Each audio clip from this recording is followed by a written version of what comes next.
नमस्कार मेरे प्यारे विद्यार्थियों, कैसे हैं आप लोग। आशा करती हूँ आप सब स्वस्थ होंगे, मस्त होंगे और ज़बरदस्त होंगे। तो बच्चों, अभी तक हम लोगों ने अपने सिलेबस को स्टेप बाय स्टेप कवर किया। अब जब हम सिलेबस में हमने एक दिन पहले संज्ञा को पढ़ा था, तो अब उसके बाद हमारे संज्ञा की जगह पर प्रयोग होने वाले शब्द को हम पढ़ेंगे। ऐसा कौन सा शब्द है जो संज्ञा की जगह पे प्रयोग होता है ना। तो जैसे कि ये होता है ना कि रोहन घर जाता है, रोहन खाना खाएगा। बार बार हमने 2 बार रोहन रोहन बोला, 2 बार बोलने की जरूरत है नहीं है। रोहन घर जाता है, वह खाना खाएगा, है ना। या रोहन स्कूल जाता है, वह पढ़ाई करेगा।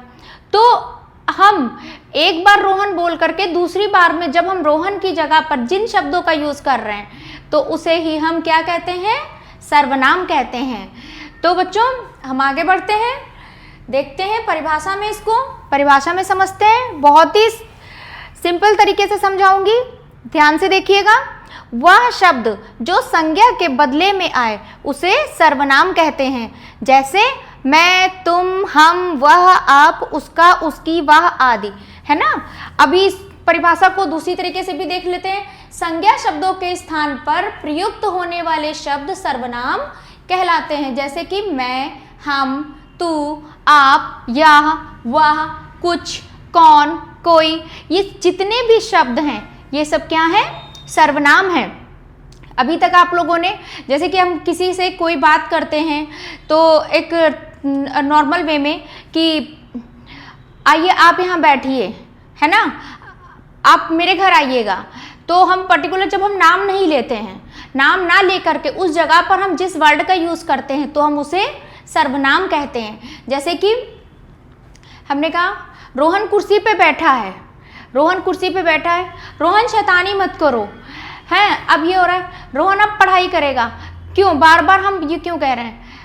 इसको हम ये भी तो कह सकते हैं ना कि रोहन ने चेयर पे बैठा है, कुर्सी पे बैठा है, अब वह पढ़ाई करेगा। वह यूज कर सकते हैं, यह यूज कर सकते हैं, है ना, कि वह ताजमहल देखने गया, राम ताजमहल देखने गया। राम की जगह हम कह सकते हैं कि राम वह ताजमहल देखने गया, है ना। कहाँ गया, वह आगरा गया, ठीक है। तो इस तरह हम सर्वनाम का यूज करते हैं। संज्ञा की जगह पर प्रयोग होने वाले शब्दों को हम सर्वनाम कहते हैं। उदाहरण आपने देख लिए हैं, एग्जाम्पल, मैं, हम, तू, आप, यह, वह, जो, कोई, कुछ, कौन, क्या, ये सारे ही शब्द हमारे सर्वनाम हैं, ठीक है। आगे बढ़ते हैं, परिभाषा आपको समझ में आ गई होगी। अब हम आपको बताते हैं कि सर्वनाम के जो मूल सर्वनाम, ठीक है बच्चों, यहाँ तक आपको समझ में आ गया ना कि परिभाषा क्या होती है। अब हम पढ़ेंगे मूल सर्वनाम। मूल सर्वनाम हमारे कितने होते हैं, 11। कौन कौन से होते हैं, मैं, तू, हम, यह, वह, जो, सो, कौन, क्या, कोई, कुछ, ये जितने भी हमारे हैं ये 11 हमारे मूल सर्वनाम हैं, ठीक है। अब हम आते हैं अपने सर्वनाम के भेद पे। तो सर्वनाम के कितने भेद होते हैं, सर्वनाम के 6 भेद होते हैं। कौन कौन से, पुरुषवाचक, निश्चयवाचक, अनिश्चयवाचक, संबंधवाचक, प्रश्नवाचक और निजवाचक, ठीक है। अब हम आपको बताएंगे इसको पहचानते कैसे हैं। जब हम कोई भी वाक्य का प्रयोग किए होते हैं तो उसमें कौन सा सर्वनाम प्रयोग किया गया है ये देखने के लिए हम उसके कुछ वर्डों को देखते हैं, जिससे हमें पता चलता है कि यहाँ पर संज्ञा की जगह पर कौन से सर्वनाम का हमने प्रयोग किया है, ठीक है। इधर आते हैं, हम देखते हैं इस चार्ट में, देखिए आप, ये पुरुषवाचक सर्वनाम है,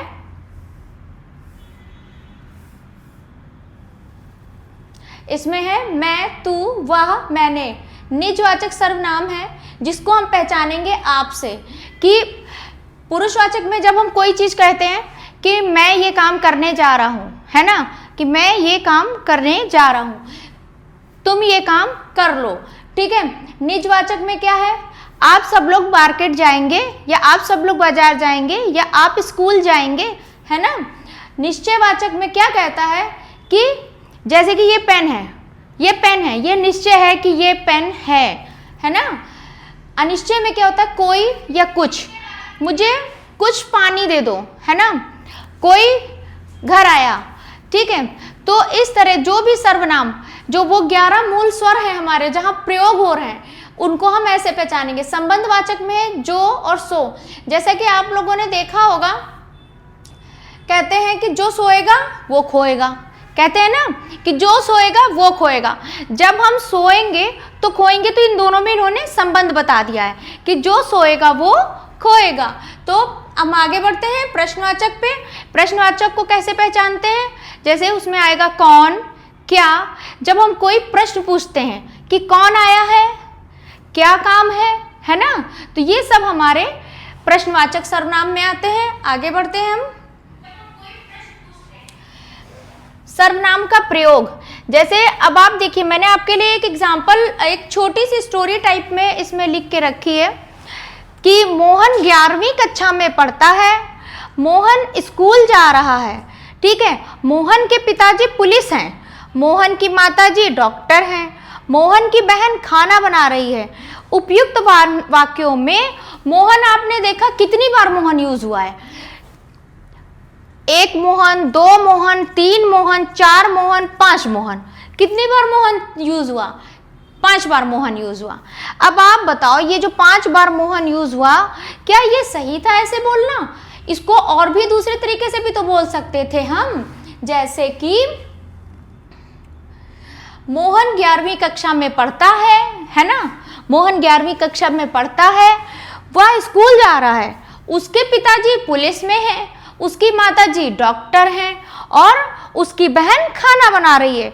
तो यहाँ पर मोहन, वह, उसके, उसकी, उसकी, तो जिसमें ये जो वह, उसके, उसकी, उसकी, ये जो चारों वर्ड हैं, ये हमारे क्या हैं, सर्वनाम हैं। क्या है हमारे, सर्वनाम हैं। ये हमारे क्या है, सर्वनाम हैं, जिनको हमने मोहन के नाम की जगह पर प्रयोग किया है। ठीक है बच्चों, यहाँ तक समझ में आया। अब हम आगे बढ़ते हैं। आगे देखिए, हमने एक और उदाहरण लिया है जिसमें आपके पास, देखिए आपके पास 10 से प्लस मैंने यहाँ पे आपको एग्जाम्पल दिखाया है और उसमें समझाया भी है आपको कि कौन सी चीज आपकी सर्वनाम है, और आपके पास जब भी कोई भी वाक्य आएगा तो उसका प्रयोग जब करेंगे आप तो कैसे करेंगे। ठीक है, अब यहाँ पे पहला वर्ड आता है, वह कबड्डी खेल रही है। इसमें जो वह वर्ड है, ये वह मेरा सर्वनाम है ना, वह कबड्डी खेल रही है, जो इसमें वह वर्ड है वह मेरा सर्वनाम है। कोई मछली लेने जा रहा है, हमको ये तो पता नहीं है कि कौन मछली लेने जा रहा है ना, तो कोई मछली लेने जा रहा है, यानी कि ये हमारा अनिश्चयवाचक सर्वनाम हो गया। अभी मैं आपको सारे ही सर्वनामों को अलग अलग करके अच्छे से बताऊंगी कैसे इसको पहचानेंगे। और अब जैसे मैंने यहाँ बताया कि वह कबड्डी खेल रही है, ये निश्चय था कि वो कबड्डी खेल रही। तुम एक बहादुर लड़की हो, है ना, इसमें तुम है हमारा सर्वनाम। बुआ जी कल किसी की बात कर रही है, इसमें जो किसी की है वो हमारा सर्वनाम है। मेरे पास एक मोबाइल है, मेरे हमारा सर्वनाम है। मैं सुनना पसंद करती हूँ, मैं हमारा सर्वनाम है। मैंने आज जिम नहीं किया, तो ये सर्वनाम है। यहाँ गर्मी पड़ रही है, यहाँ सर्वनाम है, ये सर्वनाम है और ये सर्वनाम है। ठीक है, हमने जहां पर भी हमने संज्ञा की जगह पर पे ये जो भी वर्ड यूज किए हैं, संज्ञा की जगह पर जितने भी हमने शब्दों का प्रयोग किया है वो सब हमारे क्या हैं, सर्वनाम हैं। ठीक है, हम आगे बढ़ते हैं। आगे देखिए, सर्वनाम के भेद। अब हम भेदों को अच्छे से पूरा थ्योरी पर्पस से पढ़ेंगे, थ्योरी को ध्यान में देते हुए और पहचानते हुए विद उदाहरण देखेंगे। इसके साथ हम पहला हमारा पुरुषवाचक सर्वनाम, फिर निश्चयवाचक सर्वनाम, फिर अनिश्चयवाचक सर्वनाम, संबंधवाचक सर्वनाम, प्रश्नवाचक सर्वनाम और निजवाचक सर्वनाम। ठीक है, 6 प्रकार के भेद होते हैं। ये तो अब आपको याद हो गया होगा, मैंने इतनी बार पढ़ाया, अभी इतनी देर में बोला कि मुझे लग रहा है कि आपको ये चीज अच्छे से तैयार हो गई होगी। अब हम आते हैं पुरुषवाचक सर्वनाम पे। जो सर्वनाम वक्ता यानी बोलने वाले, वक्ता कौन होता है, बोलने वाला, जैसे अभी मैं बोल रही हूं तो मैं एक वक्ता हूं, है ना।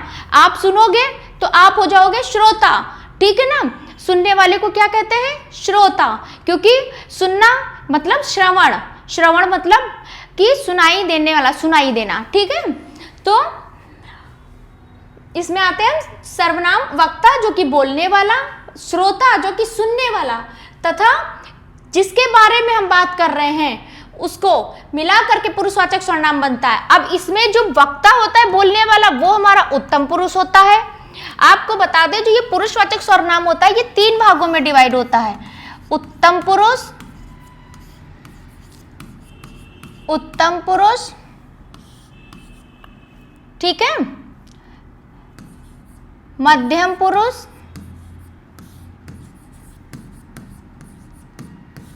और अन्य पुरुष, अन्य पुरुष। देखिए उत्तम पुरुष में क्या होता है कि जब हम किसी के बारे में बात, किसी थर्ड पर्सन के बारे में बात हम करते हैं, तो जब हम एक व्यक्ति, हम जब दूसरे व्यक्ति से बात करते हैं और किसी तीसरे व्यक्ति के विषय में, किसी तीसरे व्यक्ति के विषय में बात करते हैं, तो इसको हम क्या कहते हैं? पुरुषवाचक सर्वनाम कहते हैं। इसको हम और अच्छे से समझेंगे। देखिए मैंने आप लोगों के लिए बहुत ही अच्छे तरीके से थोड़ा सा फोटोज के माध्यम से समझाने की कोशिश की है कि आप समझो।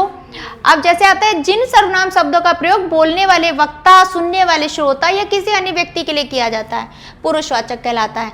उत्तम पुरुष में देखिए बोलने वाला या लिखने वाला व्यक्ति अपने स्वयं के नाम के स्थान पर जिन शब्दों का प्रयोग करता है वह उत्तम पुरुष होता है। जैसे कि अगर हम एक वचन में इसको देखें, इसको भी 2-2 वचनों में बांटा गया है, एक वचन और बहुवचन। एक वचन में जब हम देखते हैं तो मैं, मेरा, मुझे, और जब हम बहुवचन में देखते हैं उत्तम पुरुष को, हम, हमारा, हमें, ठीक है ना।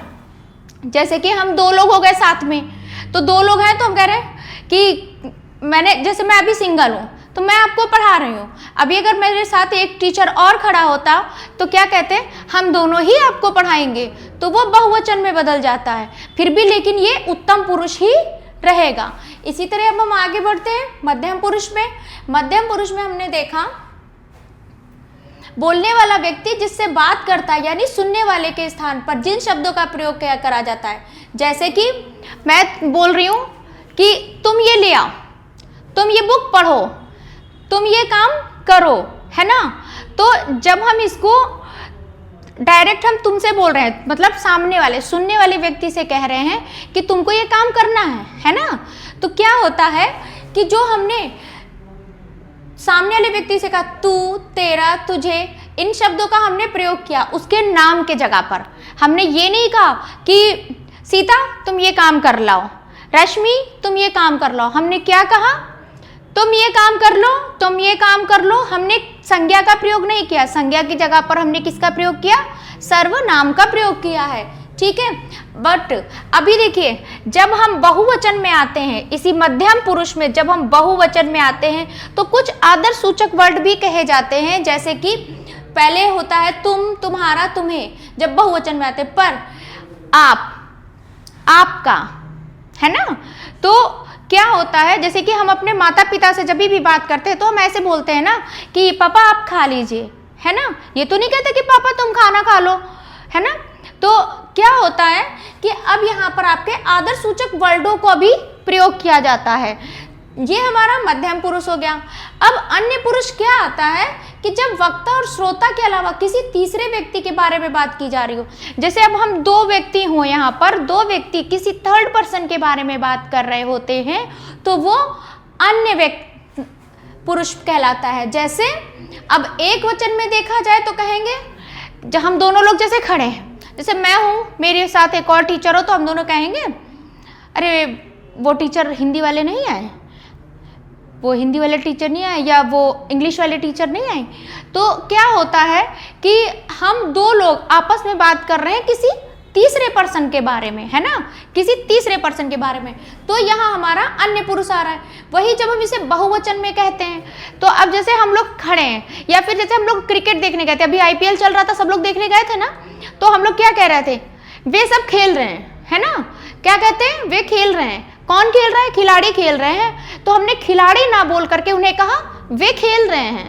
ठीक है, कहते नहीं भाई आजा वे खेल रहे हैं, जल्दी आओ वरना लेट हो रहा है, भाई आजा वरना वो खेल रहे हैं। ठीक है, तो इस तरह हमने बात करी। या उनका ये काम था, अब इनके काम से जा रहे हैं, जैसे आप हो, अब हम जैसे हम हो या फिर आप हो, आप दो फ्रेंड्स किसी के काम से जा रहे हो, या कि मम्मी भी कोई काम कहते हैं, तो अगर तो क्या होगा कि आप जब जाने लगोगे तो आप ये नहीं कहोगे कि मम्मी के काम से जा रहे हैं। ठीक है, कभी कभी मुंह से निकल जाता है कि मम्मी ने काम दिया है, तो जैसे कि आपका कोई दोस्त हुआ, वो बोलता क्या है, इनके काम से जा रहे हैं, है ना, इनके काम से जा रहे हैं। भले आपको आपकी मम्मी ने काम दिया, मगर दो लोगों ने तीसरे के बारे में बात करी यहाँ पर, तो क्या हो गया, ये अन्य पुरुष में आ गया। अब जैसे वे कल आए थे, वह बहुत होशियार है ना। अब हम जैसे किसी को इंडिकेट करें, तो ये हमारे क्या हो गए, तीनों पुरुषवाचक सर्वनाम के भेद, जिसमें आता है उत्तम पुरुष, मध्यम पुरुष और अन्य पुरुष। इसी के अंतर्गत हमारे एक वचन और बहुवचन के माध्यम से जो भी वर्ड आते हैं वो भी हमारे सर्वनाम होते हैं। जैसे कि मैं, मेरा, मुझे के अलावा हम, हमारा, हमें भी सर्वनाम है। तू, तेरा, तुझे के अलावा तुम, तुम्हारा, तुम्हें, आप, आपका, ये भी सर्वनाम है। जहां भी आप इन शब्दों को लिखे देखेंगे, हम सर्वनाम को सर्किल कर देंगे। जैसे अगर आपसे कहा जाए कि कुछ सर्वनामों को पिक आउट करना है, तो आप ऐसे ही सर्वनामों को पिक आउट करेंगे। अब एक वचन बहुवचन, इसमें देखिए वह, यह, उसका, इसका। अब वही बहुवचन में वे, ये, उनका, इनका। तो जहां पर भी आपको ये वर्ड लिखे मिले तो समझ लीजिए ये आपका पुरुषवाचक सर्वनाम है। आगे बढ़ते हैं, आगे देखिए, आगे हम आ गए अनिश्चयवाचक सर्वनाम में। ये क्या कह रहा है, जिन सर्वनामों से किसी निश्चित निश्चित व्यक्ति या पदार्थ का बोध नहीं होता है। जिन सर्वनामों से किसी, चलिए ठीक है कोई बात नहीं, हम पहले अनिश्चय पढ़ लेंगे। अब आ गए पढ़ने लगे हैं, तो जिस सर्वनाम से किसी निश्चित व्यक्ति पदार्थ का बोध नहीं होता है उसे हम अनिश्चयवाचक कहते हैं। जैसे देखिए, अब हम कहते हैं यार थोड़ा पानी ले आओ, थक कर गए घर, हमने कहा थोड़ी चाय देना, थोड़ी चाय।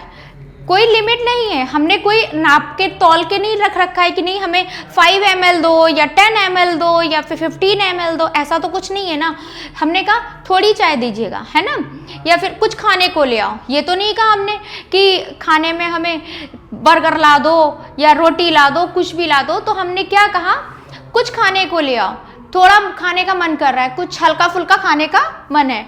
तो क्या होता है, जब हमें किसी चीज की मात्रा नहीं पता होती है, या फिर हमें उस चीज की मात्रा या फिर उस व्यक्ति के बारे में, जैसे कि कोई आ गया, है ना, कोई आ गया, कुछ लोग यहाँ खड़े थे, तो ये सारे वर्ड क्या हो जाते हैं जिसमें हमारा कुछ, कोई, तो ये आपको दिखाते हैं कि ये अनिश्चय है। कोई निश्चित संख्या इसमें नहीं दे रहा है, ना कोई निश्चित माप तौल दे रहा है, ना कोई निश्चित संख्या है। तो हम इसको क्या कहेंगे, अनिश्चयवाचक सर्वनाम कहेंगे।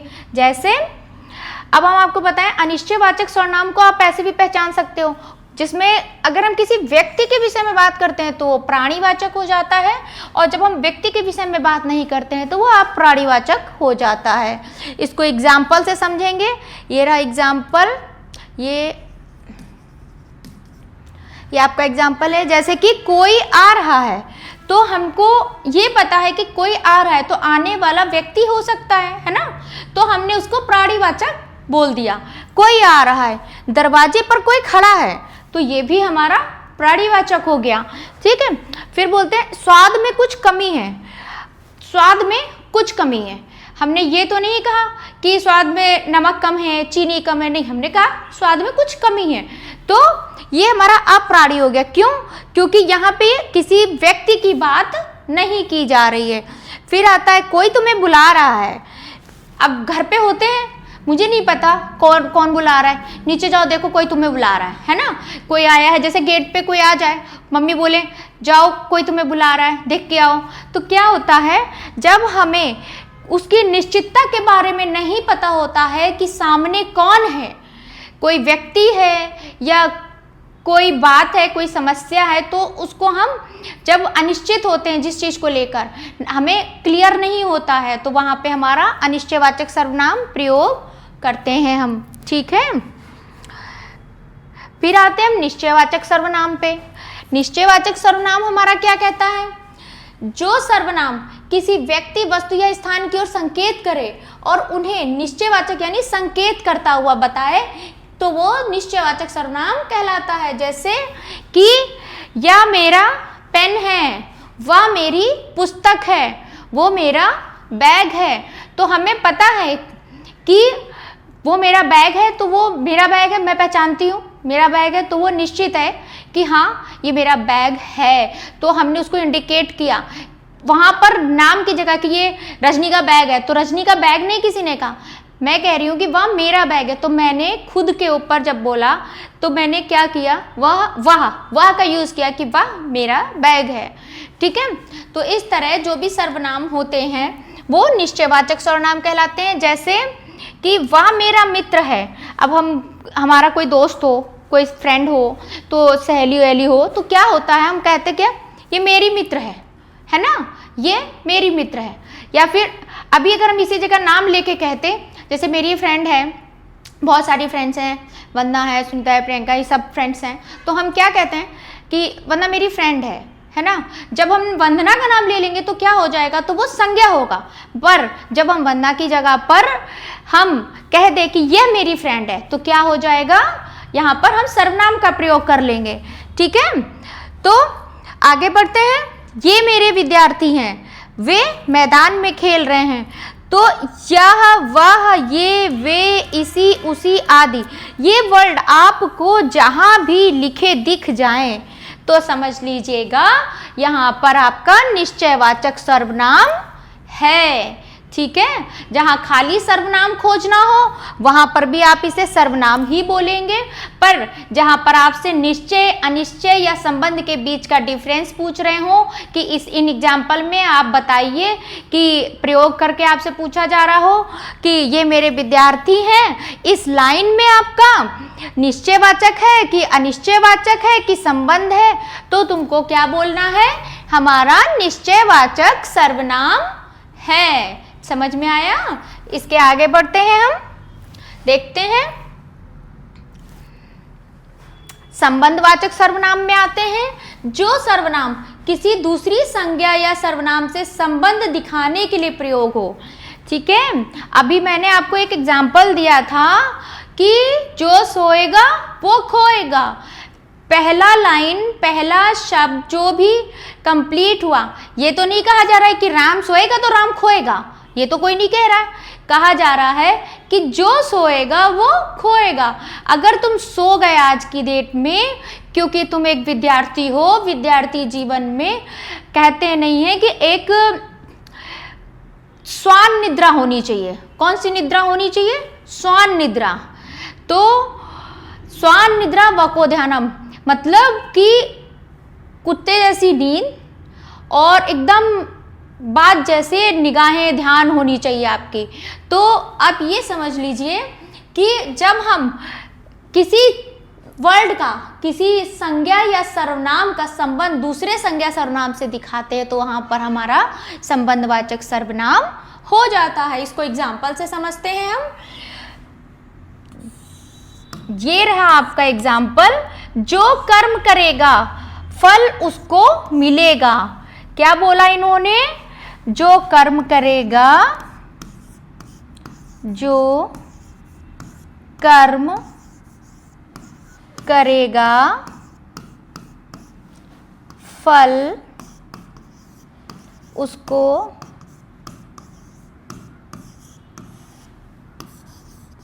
मिलेगा, है ना। तो कर्म और फल, आप ये देखिए जो हमारा फल है वो कर्म पे ही डिपेंड है। ये दोनों ही शब्द, कहने को तो ये शब्द यहाँ कंप्लीट हो गया है, पर ये पूरा वाक्य इस वाक्य पे डिपेंड है। ये दोनों साथ में ही होंगे तभी ये कंप्लीट वाक्य कहलाएंगे। ये दोनों अलग होंगे तो ये कंप्लीट वाक्य नहीं कहलाएंगे। ठीक है, कि फल उसको मिलेगा, कहते फल उसको मिलेगा। अरे फल मिलेगा, फल कैसे मिलेगा? हमें परिणाम का जो फल मिलता है वो कैसे मिलता है? जब हम अपने कर्म करते हैं, और हमारा कर्म क्या है? पढ़ाई करना, है ना। हमारा कर्म क्या है? हमारा बस एक ही एक कर्म है विद्यार्थी जीवन में, ज़्यादा से ज़्यादा मेहनत करना, ज़्यादा से ज़्यादा पढ़ाई करना। मम्मी पापा कहते रहते हैं, बड़े भाई बहन कहते रहते हैं, पढ़ाई करो, एग्जाम आ रहा है, पढ़ाई करो। क्यों कह रहे हैं? इसीलिए क्योंकि आप अगर अपना कर्म करोगे तभी आपको फल मिलेगा। अच्छा, अब ये देखिए, मैंने भी आपको बोल दिया, मेरे में भी संबंध आ गया। कैसे आ गया संबंधवाचक? आप अगर अपना कर्म करोगे तभी आपको आपका फल मिलेगा। दो वाक्यों को एक ही में जोड़ा गया, और जोड़ा भी गया, दोनों एक दूसरे पे क्या है? डिपेंड भी हैं, एक दूसरे पे डिपेंड हैं। क्यों? क्योंकि कर्म करोगे तभी फल मिलेगा, इससे पहले नहीं मिलेगा। मेहनत करना पड़ेगा, और ज़्यादा से ज़्यादा मेहनत करनी पड़ेगी। तो इसके लिए हमें क्या करना है? हमें पढ़ना है, और पढ़ने के लिए हम पढ़ने के हर उस तरीके को अपनाएंगे जिससे हमें अच्छे से अच्छे मार्क्स मिलने की थोड़ी भी संभावना हो, है ना बच्चों? ठीक है, जैसा कर्म वैसा फल, जो सोएगा वो खाएगा, जो करेगा वो भरेगा, जो सच बोलता है वह नहीं डरता है ना। जो आया है सो जाएगा। सब जानते हैं कि आज जो आया है वो एक ना एक दिन जाएगा। तो अब ये दो शब्दों के प्रयोगों को एक साथ रखा गया है ना। संबंध बताया गया है। कैसे? अब आया है तो वो जाएगा भी। तो जहां पर भी आपका जो और सो, ये दो वर्ड जहां आपको दिखेंगे, ये दो शब्द आपको जहां भी दिखेंगे, तो ये समझ लीजिए ये आपके सर्वनाम है। और कौन सा सर्वनाम है अगर पूछा जाए तो आप क्या कहेंगे? संबंधवाचक सर्वनाम है। अभी इसी जगह पर आपको जो दिखे, सो दिखे, उसे, एक मिनट, ठीक है, जिसकी, उसकी, जैसा, वैसा, कि इसकी जैसा तुम्हें होना चाहिए। जैसे मम्मी लोग तारीफ कर देती हैं कभी कभी कि तुम्हें इसकी जैसा पढ़ना चाहिए। ये बच्चा देखो कितना पढ़ने में अच्छा है। मैं खुद मेरे घर में बच्चों से बोलती हूँ कि आप देखो ये बच्चा कितना अच्छा पढ़ने में, ये कितना अच्छा कर रहा है, आप इसकी जैसे क्यों नहीं हो रहे हो, है ना। ऐसा बोलते हैं ना। तो क्या होता है कि वहां पर हम संबंधवाचक सर्वनाम का प्रयोग करते हैं। ठीक है, अब पहचान लेंगे ना आप लोग। पहचानने के लिए आपको बस कुछ वर्ड्स देखने पड़ेंगे, कुछ वर्ड्स ध्यान रखने पड़ेंगे। वही हमारे 11 मूल सर्वनाम जिन पर हमारा पूरा सर्वनाम टिका है। अब हम आते हैं प्रश्नवाचक सर्वनाम पे। ठीक है, जिस सर्वनाम में किसी प्रश्न का बोध होता है उसे हम प्रश्नवाचक सर्वनाम कहते हैं। फॉर एग्जाम्पल, पहले हम देखेंगे इसको पहचानेंगे कैसे। जहां पर भी कौन, कहाँ, क्या, क्यों, कैसे, कितने, ठीक है, कितने, किस आदि शब्दों का, कब, है ना।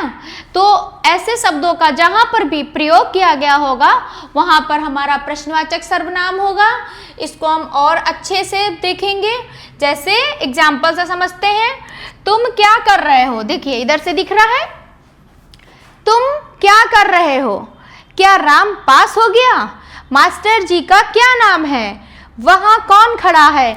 अब जैसे मैं आपसे पूछूं आपका क्या नाम है, आप मुझसे पूछो कि मैम आपका क्या नाम है, या फिर मैं आपसे पूछूं कि आप कहाँ जा रहे हो, तो क्या हो जाएगा? जहां पर कहाँ, कौन, कैसे, कब, क्यों, जहां पर भी प्रश्नवाचक शब्दों का प्रयोग किया गया है वहां पर हमारा प्रश्नवाचक सर्वनाम होगा।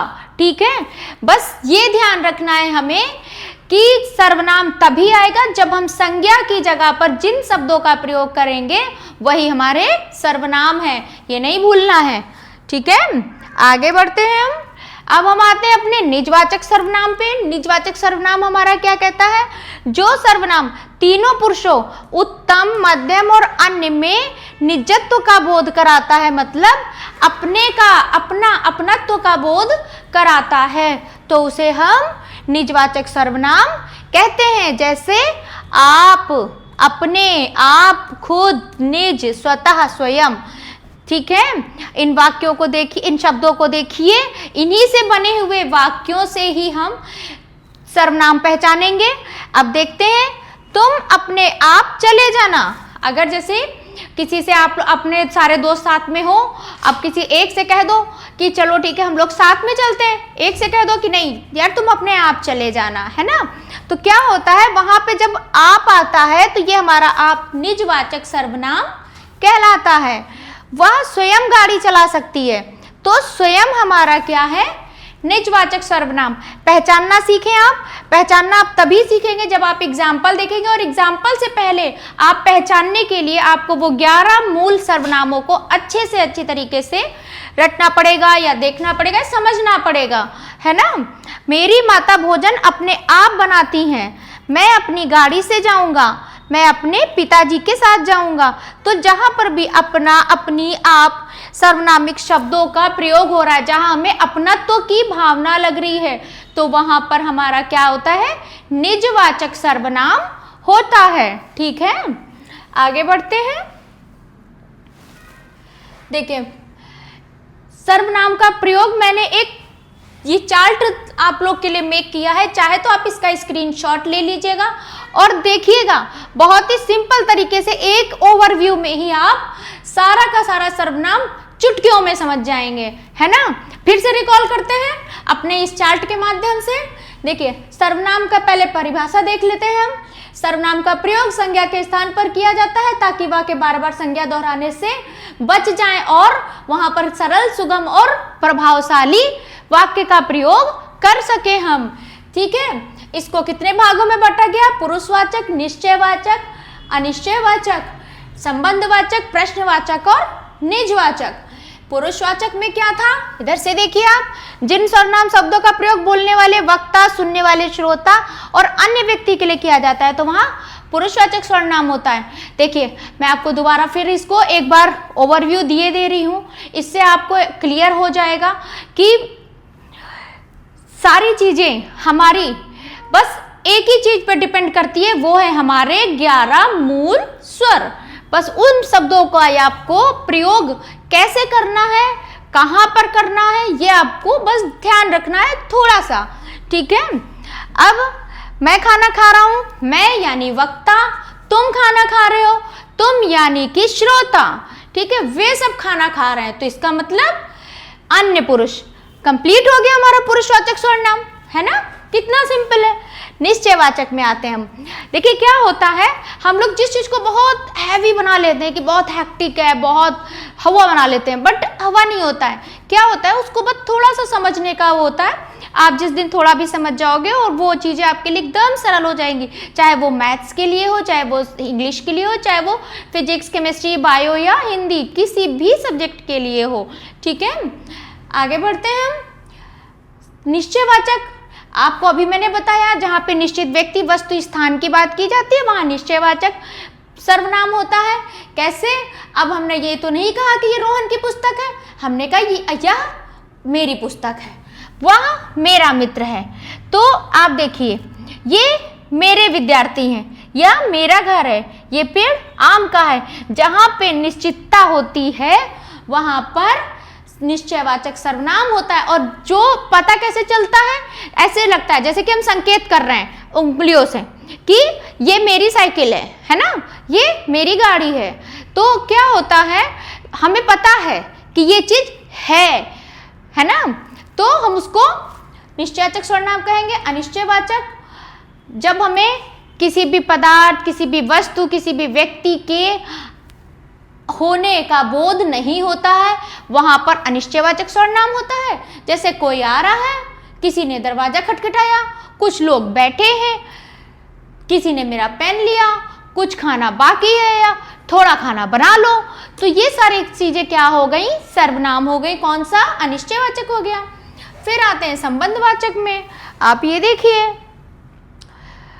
जिसकी लाठी उसकी भैंस, ये तो आप लोगों ने जाने कितनी बार सुना होगा, है ना। तो जब संज्ञा सर्वनाम से संबंध दिखाने के लिए प्रयुक्त होता है, जब संज्ञा और सर्वनाम का संबंध देखते हैं तो इसमें संबंधवाचक सर्वनाम होता है। जिसकी लाठी उसकी भैंस, तो जहां पर भी जिसकी और उसकी आ गया तो हमारा जिसकी और उसकी क्या है, सर्वनाम है। कौन सा सर्वनाम है, संबंधवाचक सर्वनाम है ना। जहां चाह वहां राह, कहते हैं ना कि अगर आप चाह नहीं करोगे तो आप अपने लिए रास्ते नहीं बना पाओगे। जब आप बड़ा ड्रीम नहीं देखोगे तो आप छोटे ड्रीम पे पहुंचने के भी लायक नहीं रहते हो। इसलिए बड़ा ड्रीम देखो, उसके लिए वही पाथ बनाओ और उस पाथ पे कैसे चलना है, किन तरीकों का यूज करना है, किस के साथ चलना है या फिर अकेले भी चलना है। अगर अकेले चलना है तो अकेले चलने में सबसे बड़ा आता है हमारा खुद का आत्मीय ज्ञान, समझना कि हमारे लिए सबसे ज़्यादा क्या ज़रूरी है ना। तो जहाँ चाह वहाँ राह, तो अपनी चाह और राह बनाइए, क्योंकि अभी आप 9th में हैं, आप ऐसे क्लास में हैं अभी कि अगर आप अभी से नहीं सोचेंगे तो आज से 2 साल बाद आप सोचेंगे तो आप उन कई बच्चों से पीछे हो जाएंगे जिन बच्चों ने अभी से ही माइंड सेट कर रखा है कि उन्हें आफ्टर इंटर क्या करना है ना। ठीक है, देखिए कितना खूबसूरत एग्जाम्पल है। आते हैं हम प्रश्नवाचक में। जिस सर्वनाम में किसी प्रश्न का बोध होता है उसे प्रश्नवाचक कहते हैं। जैसे तुम कौन हो, किसका घर है, कौन, क्या, कब, कैसे, ये सब हमारे प्रश्नवाचक हो गए। निजवाचक में आते हैं जहां हमें अपनेपन का बोध कराता है। जैसे मैं अपने कार्य खुद कर लूंगा, मैं अपने आप पढ़ लूंगी, है ना। तो क्या होता है, वहां पर निजवाचक हो जाता है। इस तरह हमारा आज का ये सर्वनाम चैप्टर फिनिश होता है। अगर आप लोगों को कुछ भी समझ में ना आया हो, कहीं भी कंफ्यूजन हो, तो आप बेझिझक कमेंट करिए और मुझसे पूछिए। मैं पूरी कोशिश करूंगी आपको अच्छे से फिर से समझा दूंगी। ऐसा नहीं कि नहीं समझाऊंगी, मैं फिर से समझा दूंगी उस टॉपिक से रिलेटेड या उस चीज़ से रिलेटेड कि हाँ आपको इसमें भी, इस वीडियो में भी अगर कुछ थोड़ा सा लग रहा है कि मुझसे कुछ रह गया है, बताइएगा, मैं उसको क्लियर कर दूंगी, है ना। तो आगे बढ़ते हैं फिर ना। ये हमारा कोचिंग का टुडे ट्यूटोरियल का बोर्ड है। आप जानते हैं कि ये हमारी कोचिंग है, ये लखनऊ में है। अगर आपको ऑफलाइन क्लास करनी है आप बेशक आइए, आपका स्वागत है। जैसे मैं आपका ऑनलाइन स्वागत करती हूँ, मैं ऑफलाइन भी स्वागत करूँगी, ठीक है। और अब मुझे विदा करिए, मैं चलती हूँ, है ना। मुझे भी घर जाना है, शाम हो गई है। और आप लोग भी खुश रहिए, मस्त रहिए। शाम का समय बढ़िया चाय पीजिए और देखिए सामने थोड़ा सा वीडियो चला लेंगे तो बहुत अच्छा लगेगा। लाइक, शेयर एंड कमेंट करना मत भूलिएगा। Bye bye.